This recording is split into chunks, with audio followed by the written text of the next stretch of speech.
Sorry दोस्तों, ये phone ही गिर गया था नीचे, तो थोड़ा सा ब्रेक हो गया है। तो वही कह रही हूँ कि आते थे, पैसे गिनवाते थे कि मेरा इतना किराया लगा है, यहाँ लगा है, वहाँ लगा है। हॉस्पिटल में आने के बाद डिमांड होता था खाने का, पीने का, और ये बोलते थे कि हॉस्पिटल में अगर नहाने का व्यवस्था रहता तो मैं रुक जाता। जस्ट है, बाहर भी लगा हुआ था नहाने का, वहाँ भी जाके नहा सकते थे। तो ये तो खुद ही गर्मी में आके नहीं नहाते थे। यहाँ भी मैं कितने बार बोली भी कि आप नहा लो, आप नहा लीजिए।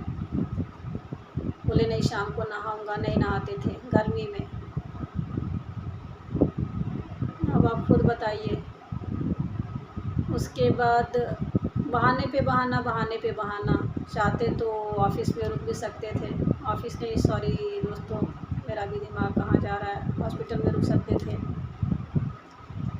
तो कम से कम उनका किराया भाड़ा तो बच जाता। सुनाते थे कितना लगा है मेरा किराया आ रहा हूँ। अब बताइए, मैं तो हॉस्पिटल में 1.5 महीने थी, मुझे भी आने का मन होता था।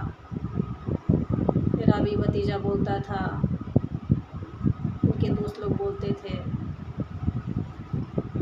कि भाभी जी आप आज चले जाओ बच्चों से मिलने, घर पे चले जाओ। लेकिन मैं नहीं आती थी,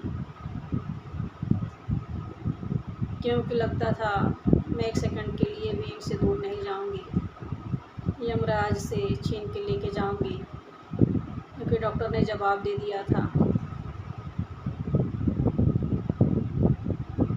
और मैं वही की भी। फिर रही बात संस्कारित माता जी का। जब पहले इनकी तबीयत ख़राब हुई थी, संस्कारित माता जी कही जाती हैं। उन्होंने बोला था कि 9 महीने कोख में पैदा की हूँ। तो उन्होंने बोला था कि, जब मैं बोली कि पिताजी को बोल दीजिए आने के लिए, तो उन्होंने बोला था पिताजी नहीं जाएंगे, हम आ रही हैं। अब लोग आ रहे हैं हमारे दरवाजे पे, उन्हीं के अड़ोसी पड़ोसी लेके आया जा रहा है, कचरा फैलाया जा रहा है कि हम डिनाई कर दिए हैं।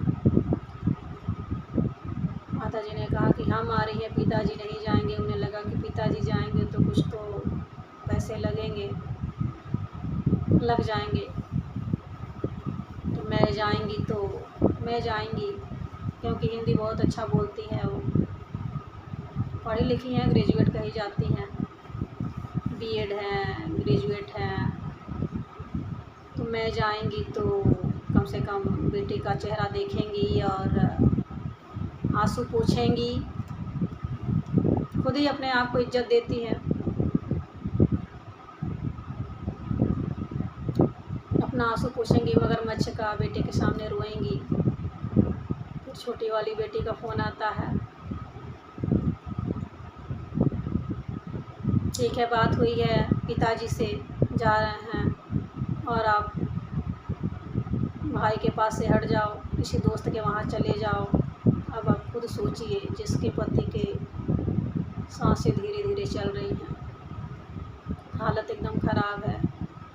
बहन कह रही है कि आप छोड़ के दोस्त के घर चली जाओ। पति को ऐसे हालत में छोड़ के मैं कैसे जा सकती थी।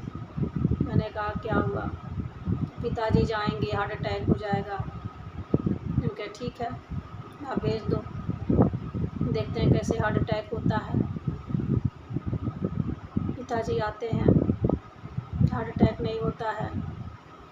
माताजी आती हैं, कुछ नहीं होता है। पहले बार जब बीमार थे, पहले बार भी यही लोग बीमार किए थे, टेंशन दे दे के। अब उस समय पिताजी को नहीं मालूम रहता है, लेकिन आप खुद बताइए कि संस्कारित माताजी और बेटी ये बात कैसे बोल देंगी। घर के जो गार्जियन होते हैं, वही तो पहले बोलेंगे, तभी तो माताजी और संस्कारित बेटी या संस्कारित माता जी बोलेंगी। सुशील संस्कारित जो माता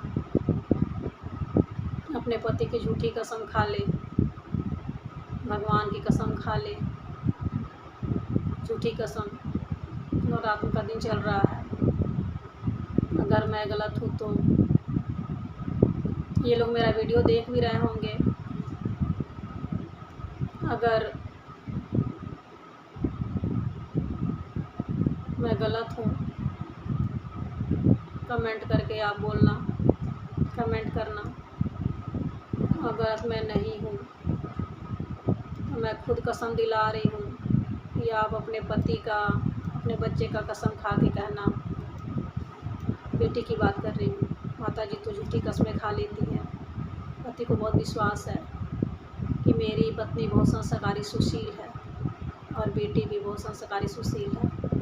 तो मैं उस बेटी की बात कर रही हूँ।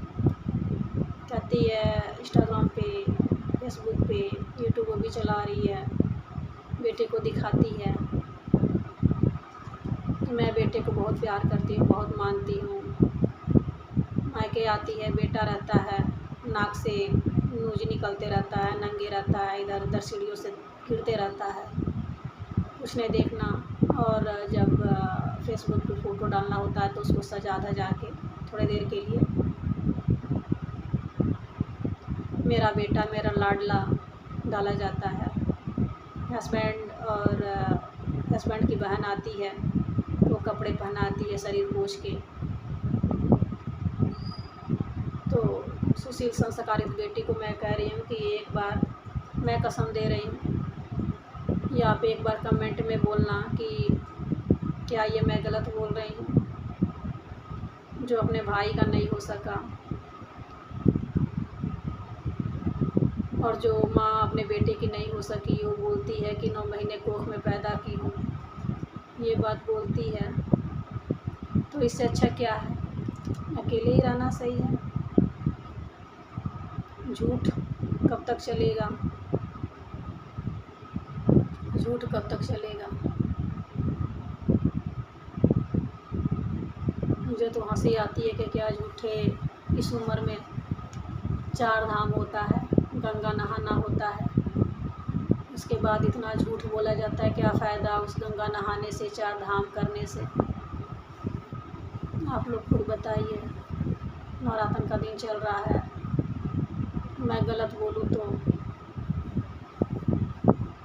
गलत मैं नहीं बोलती, इसीलिए इतनी बुरी हूँ।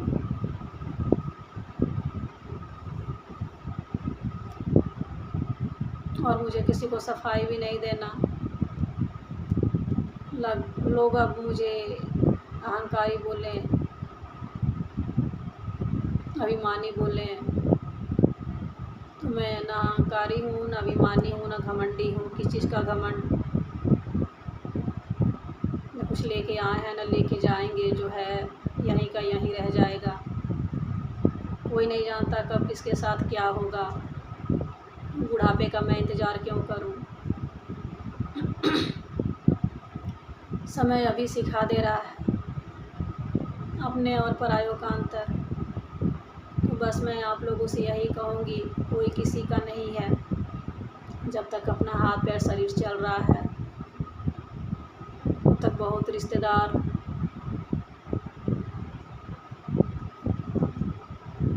समय अच्छा रहता है तो बहुत सारे रिश्तेदार हो जाते हैं। जब समय बुरा रहता है ना, तो गलत ना होने के बाद भी 100 शिकायतें निकाली जाती हैं। सो फ्रेंड, आप अपना सपोर्ट बनाए रखिए, ज़्यादा से ज़्यादा इस वीडियो को शेयर करिए, सब्सक्राइब करिए, क्योंकि एक ही इंसान पे नहीं, हर इंसान पे ये बातें गुजर रही हैं। अकेले सब झेलना पड़ रहा है, करना पड़ रहा है, लेकिन लोग मज़े के लिए उनके घर में भी वैसे ही होता है। जिसके घर में कोई इज्जत नहीं होती, वो दूसरे के वहाँ आके कचरा करते हैं, गवाह बन के आते हैं, पंचायत करते हैं। जिसकी खुद कोई इज्जत नहीं होती, जिसके घर में खुद कोई इज्जत नहीं होती, वो दूसरे के दरवाजे पे ज़रूर जाते हैं मज़े लेने के लिए। तो प्लीज़ आप लोग अपना सपोर्ट बनाइए, इस वीडियो को ज़्यादा से ज़्यादा शेयर सब्सक्राइब कीजिए। नमस्कार दोस्तों, बाय बाय।